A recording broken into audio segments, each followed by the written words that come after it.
పరిశుద్ధుడు. అందరూ కలిసి చెప్పండి, ఏమై ఉన్నాడు ఆయన? పరిశుద్ధుడు. ఇప్పుడు ఆయన పరిశుద్ధుడు కాబట్టి ఆయన వెంబడిస్తున్న మనం కూడా ఎలా ఉండాలి?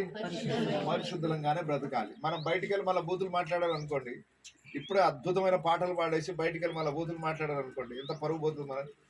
దేవుని స్తోత్రం. మైక్ లేకుండా చెప్తున్నా, మైక్ వింటే ఊరంతా వింటారు. ఓకే, అంటే దేవుని బిడ్డలంగా ఇక్కడికి వచ్చి ఏం నేర్చుకుంటున్నాం మనం? ఇంత అద్భుతమైన పాటలు పాడుతున్నాం, ఇంత మంచి మంచి మాటలు నేర్చుకుంటున్నాం.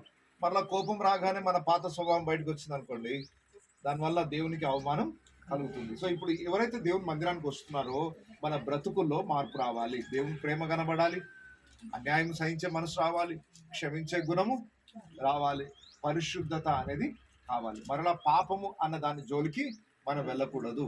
ఏదైతే అపవిత్రత, ఇది మంచిది కాదు అని లోపల మనసాకి చెప్తూనే ఉంటుందా లేదా? మనం అబద్ధం చెప్పేటప్పుడు మనసు లోపల గద్దింపు రాదా?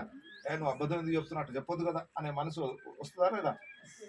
దేవుడు లోపల అందరికీ మనసాక్షి పెట్టాడు. మనం ఏం తప్పు చేస్తున్నా లోపల నుండి ఒక స్వరం వినబడుతుంది, ఎందుకు ఆ తప్పు చేయాలా, వద్దులే అని వెనకకి లాగుతున్నట్టుగా ఏదో అనిపిస్తుంది. కానీ దాన్ని ధిక్కరించి వెళ్ళి మనం తప్పు చేస్తూ ఉంటాం.